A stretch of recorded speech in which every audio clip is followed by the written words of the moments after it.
आपको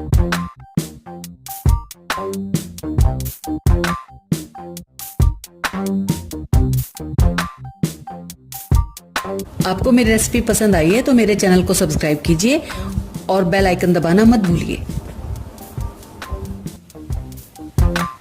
strawberry crush बनाने के लिए मैंने 500 ग्राम स्ट्रॉबेरी ली है।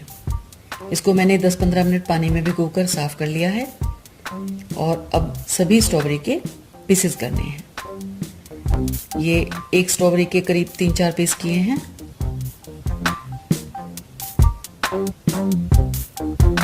ये हमारे स्ट्रॉबेरी कट चुकी हैं, लगभग सभी तैयार हो गई है। अब इन कटी हुई स्ट्रॉबेरी में 2 बड़े चम्मच पिसी हुई चीनी मैं ऐड करूंगी और इसको बढ़िया तरह मिक्स करूंगी जिससे सभी पीसेस के ऊपर चीनी अच्छे से कोट हो जाए।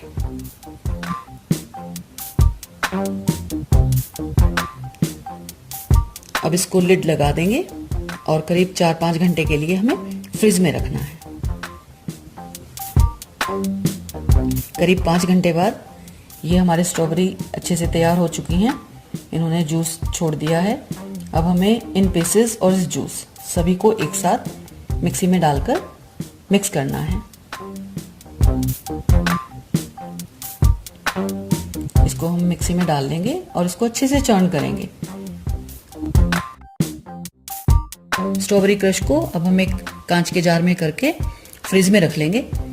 ये 3-4 दिन तक यूजेबल है। इसको आप मिल्क शेक बनाने में, आइसक्रीम टॉपिंग करने के लिए यूज़ कर सकते हैं। ये मैंने फ्रूट पंच में भी यूज़ किया है, जिसकी रेसिपी आप मेरे चैनल पर देख सकते हैं।